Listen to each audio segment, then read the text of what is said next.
Good afternoon, Judge Mokgohloa, Deputy Judge President Mokgohloa. Afternoon, Chief Justice. Are you well? I am, but a bit nervous. All right, okay. You were a prosecutor at some stage, were you not? No, Chief Justice. Is it a magistrate? I started a career as an attorney. As an attorney? Yes, Chief You Justice. never worked at Garangua? Who am I confusing you Karangua with? Magistrate Court, yes, I did as an Never acting. acted as an acting regional court magistrate? I did Was it in Garangua, Rustenburg area? Rustenburg. All right. And why was it for such a long period? I mean, a short period in Rustenburg. Chief Justice, when I was asked to act in that court, actually we were pioneering the sexual offences court. Okay. So I just was there for a short period to establish that court and after that, when the post then became available, that's when I left. Yes, I noticed that you started at the regional court and only thereafter went to the district court. Yes. Oh, so that's what happened. Yes, Chief Justice. And you worked with Ms. Monama for some time. You served articles under her? Yes, Chief Justice. And after being admitted, what happened? After being admitted, I then joined a firm of attorneys in Pretoria, Hex, Dupel and Ross, Yes. as a professional assistant. And from there, I then became a non-equity partner at Hex, Dupel and Ross. And then I left in 1999. And where did you go from there? That's when then I went to open my practice, Mokgohloa Attorneys. And for how many years did you run that practice? I ran that practice for about 4 years. 3 years, I think. Yes. Now, when you were invited by Judge President Khomo to act in the Northern Cape, what were you doing? At that stage, I was in my practice. Yes. Yes. And you acted for a fairly long period, isn't it? Was it 2 years? Yes, it was 2 years, Chief Justice. And thereafter you went to KwaZulu-Natal, is that correct? To act there? That is correct. And that's where you were permanently appointed as a judge of the High Court. That's correct. How many years did you spend in the kingdom, as I like to call it? 7 years, Chief Justice. 7 years? Yes. Before you were appointed in 2016 to the position of Deputy Judge President. That's correct. And for how long have you been Deputy Judge President? It has been almost 2 years, about 2 years, 3 months. Were you afforded the opportunity to settle in? I get a sense that within 6 months of your appointment, President Maya did to you what I did to former Judge President Molemela. I did settle I think Chief Justice is referring to the Limpopo High Court. Oh yes, you were in Yes. Limpopo first. Yes. And for how long were you Deputy Judge President before you were invited to act? For 2 years, 2 years. For No. 2 years? I mean- Continuously? No, what I'm trying to say is that today it's like 2 years, 3 months Yes. being a Deputy Judge President. Yes. Well, now, from the time of your appointment, which I think was June 2016, thereabout, Yes, sir. when from then were you invited to act in the SCA? It should be after a year After a year. being appointed the Deputy Judge President. Had you settled in, or were you still in the process of settling in when the President required your services at the SCA? I had already settled in. Chief Justice, you will remember that court, we actually started it on the 26th of January 2016. Yes. Because we started it from scratch because it was used as a circuit court. So I had already settled in, I had already made systems that will make the court run properly. Yes. Well, settling in is relative, you know, to an individual. Some people take longer to settle in. That's why I'm asking. I don't know whether you're the kind that takes longer or a shorter period to settle in. I think the Chief Justice, we sort of hit the ground running. Okay. Because we inherited a lot of backlog cases. Yes. In both the criminal matters and the civil matters, but mostly in the criminal matters. Then we sat down with my JP, and then we had to come with a strategy to deal with the backlog. Yes. The only way to do was then when I then introduced the pre-trials in respect of criminal matters and the case flow management in respect of also the civil matters. And I have to say this, Chief Justice, with the criminal trials, the backlog that I said was huge. We managed to bring it down by probably 75% by after 12 months. Yes. Now, did you find the Supreme Court of Appeal welcoming when you went to act there? I can say so, Chief Justice. They were welcoming to me. You never really had a problem there, or did you have challenges? Well, I think challenges was probably the way matters are done at the SCA, the robust approach, the arguments, and all that. But I found it actually enriching to me. There wasn't anything that made your stay particularly uncomfortable, no attitude, no treatment that you consider inappropriate meted out to you? No, Chief Justice, I wouldn't want to lie. Yes, thank you. President Maya? Thank you, Chief Justice. Good afternoon, DJP. How are you? Afternoon, President. I'm good. Well. Yes. All right. Just as a follow-up to the question posed to you by the Chief Justice about whether you had settled in Limpopo when I invited you to act at the SCA, I just want to place on record the struggles I have had with your Judge President to release you, to come and assist us because of what he called the judicial and administrative impact you had already had on the court.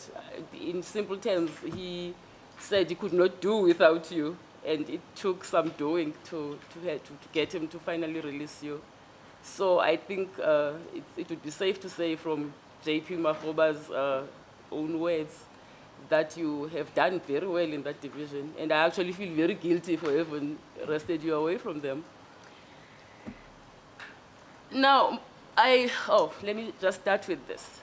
I have made inquiries from the colleagues at the court, as I have in respect of the other candidates, about how they have experienced you as a colleague and as a judge. And I was pleased to learn that you had earned yourself a label.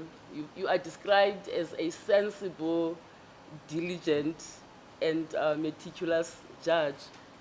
And I was referred to a judgment that I think was delivered recently in bond-free investments. It was done just this last term, which was heard on the 8th of March.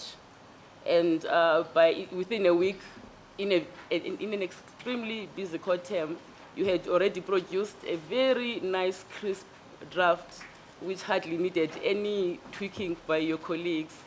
Is that a correct summation of what happened with that case? Yes, it is, President. So your experience at the court seems to have been positive on all fronts.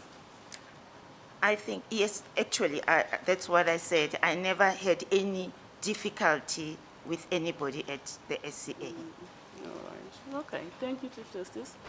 Thank you, President. Commissioner Msomi? Oh, thanks, Chief Justice. Good afternoon, Judge. Afternoon, Commissioner. Judge, Before us are two contradictory comments, and I would like you to comment on them. One comment from AFT Yes. says, AFT KZN branch, it says you have the necessary skills and experience to serve on the SCA, and basically they are saying thumbs up to you. On the other extreme, it's a comment from Nadel, which says you need more time to improve your writing skills and formatting judgments. They also say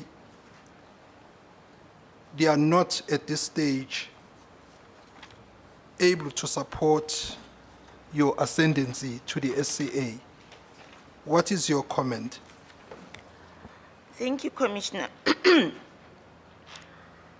I think with the comments made by Nadel, the first one that I observed was, they said she had only acted at the SCA from 2017 and 2018.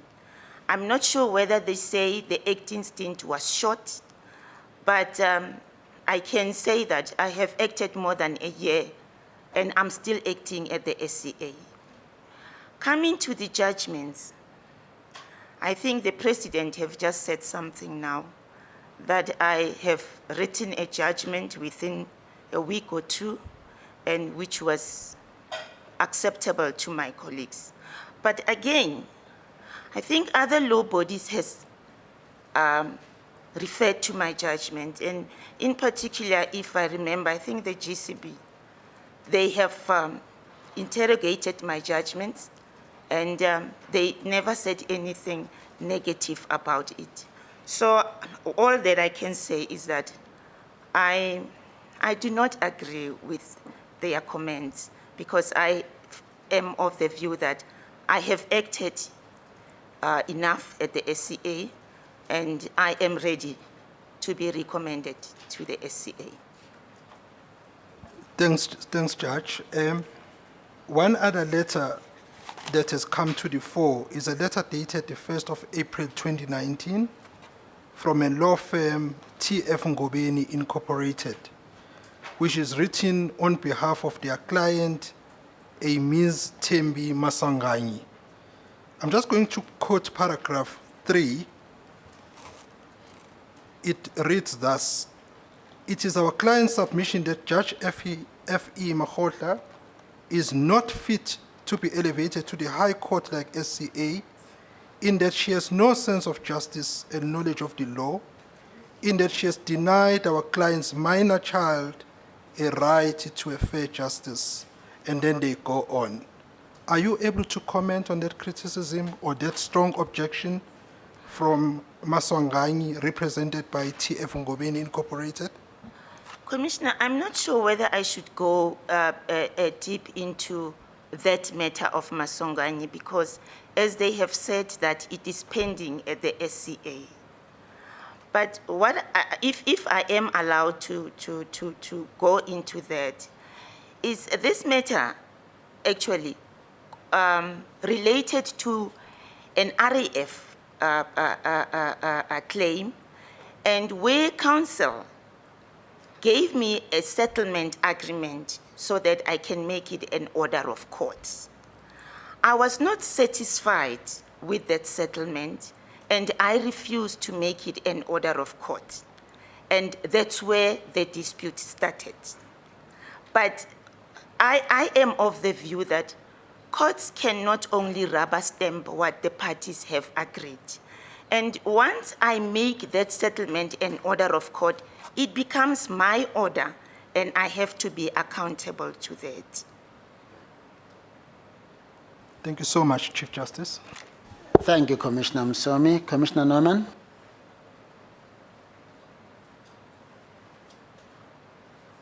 Is this mine? Thank you, Chief Justice. Good afternoon, DJP. Afternoon, Thank you. Commissioner.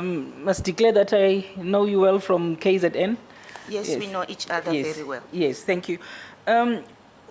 Could you just highlight the judgments that, when you look at them, that you've written either in the High Court and for the SCA, where when you look at them, you say these judgments, they actually develop the law in line with what is expected of judges in terms of the Constitution? Maybe one or two judgments that you could just highlight. Thank you. Thank you, Commissioner Norman. I think I will refer you to two judgments, one in the High Court in KZN and one at the Supreme Court of Appeal.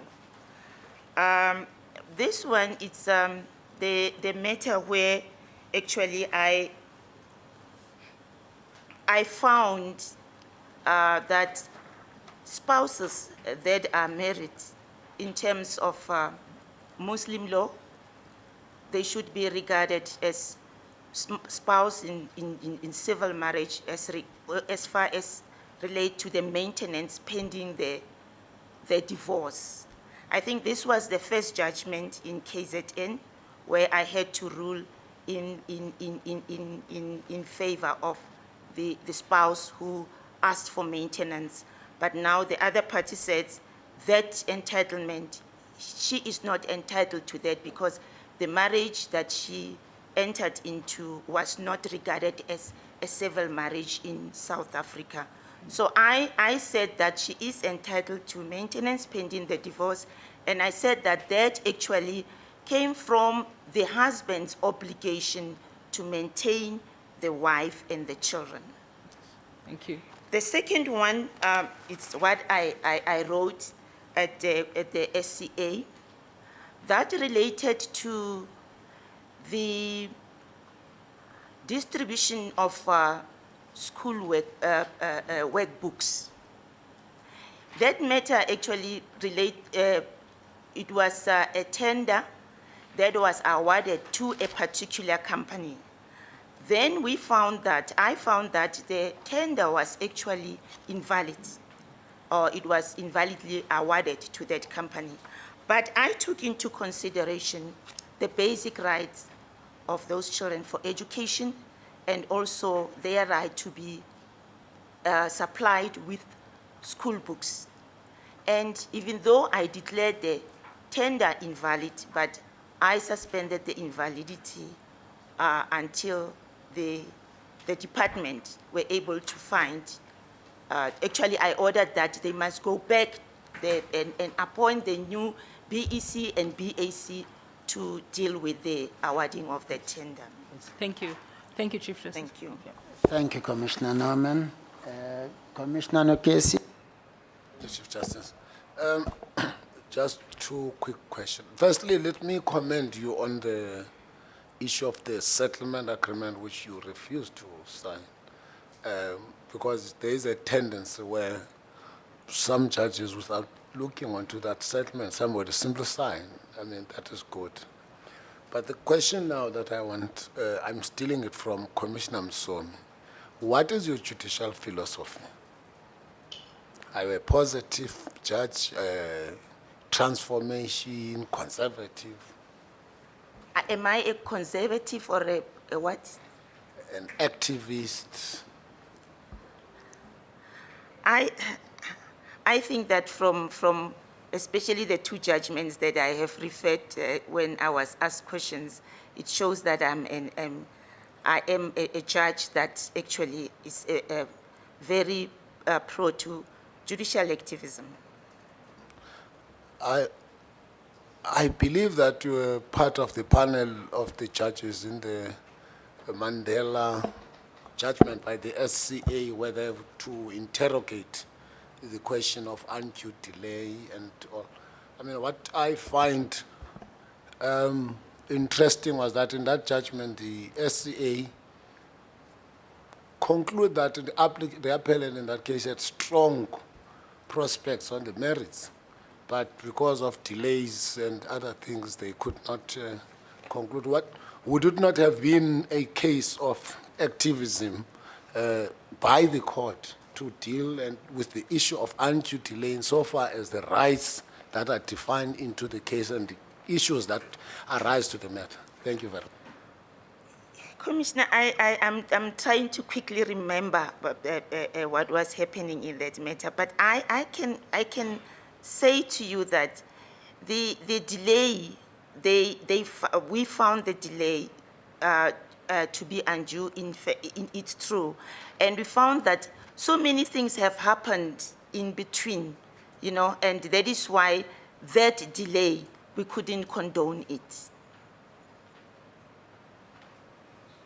Thank you, Commissioner Nokesi. Minister? Justice Mokgohloa, good afternoon. Afternoon, Minister. I would like to join those that commend you for, I would assume, informed and inspired by your own ethical values as a judge to have insisted that the matter be heard in full so that the merits of the case can be established. I'm saying this because a few judges have hinted to me in confidence the concern with regard to abuse of the state liability system to make fraudulent claims, if I were to put it that way, that necessitated the presidential proclamation for the SIE to investigate some of these dealings. Do you believe that judges should do more than just taking what is presented to them by litigants at face value, where they have reason to believe that similar situations may be the case, generally? Minister, I believe that in this instance, let's talk about the draft order or a settlement. Before, that's what we do as judges. Before a settlement is made, the judge has to make sure first that what is contained in that settlement is supported by the facts that is in that matter or the evidence. Be it a settlement or a draft order, it has to be supported. Because, and again, like I said earlier on, once as a judge, you make that draft or the settlement an order of court, it becomes your judgment. And you have to be accountable to it. You cannot come later and say, but this came from the parties themselves. The judge must take responsibility. And I agree, Minister, that we have to make sure that what we make orders of court, we are really satisfied that they are what is contained in the file. And if a judge has reason to believe that there may well be actual outright fraudulent attempts or attempts to defraud the state by submitting a short of better English word, a bogus or fraudulent claim, do you believe that they have an obligation in any way to report such suspicion to authorities for further investigation, possibly even criminal investigation? I believe so, Minister, that whoever presents that claim should be reported to the relevant, if it's an attorney, to the Law Society, if it's counsel, to the relevant bar counsel. Thank you, Chief Justice. Thank you, Minister. You're excused, the Deputy Judge President. Thank you, Chief Justice.